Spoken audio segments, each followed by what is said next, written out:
ভারত ও পশ্চিম পাকিস্তান রূপে ভৌগোলিকভাবে পাকিস্তান দুভাগে বিভক্ত হয়। পূর্ব পাকিস্তান বর্তমান বাংলাদেশ ও পশ্চিম পাকিস্তান, তার মাঝখানত ভারতবর্ষ ভৌগোলিকভাবে দুটি ভাগে বিভক্ত হয়। কামরূপ হইতে পূর্ব ভারত ও বিহার হইতে পশ্চিম ভারত। আর এর এই মাঝখানে কুচবিহার মহারাজা শাসিত স্বাধীন স্বতন্ত্র রাজতান্ত্রিক কুচবিহার রাষ্ট্র।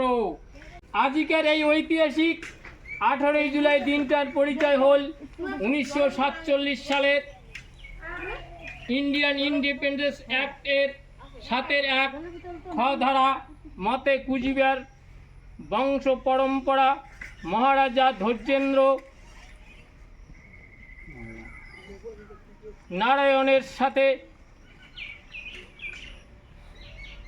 চুক্তি করিয়া ব্রিটিশ ইন্ডিয়া 1973 সাল থাকিয়া 1902 সাল পর্যন্ত কুচবিহারের দক্ষিণ দিনাজপুর, উত্তর দিনাজপুর, দার্জিলিং, জলপাইগুড়ি, আসামের অবিভক্ত গোয়ালপাড়া জেলা অতিক্রম করে।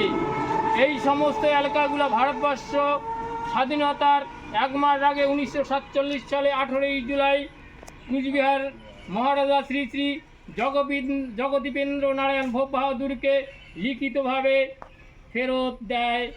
এটাই হল 18 জুলাইয়ের বিশেষ তাৎপর্য। জয় শিবচণ্ডী, জয় মহারাজ শ্রী শ্রী অনন্ত রায়ের জয়।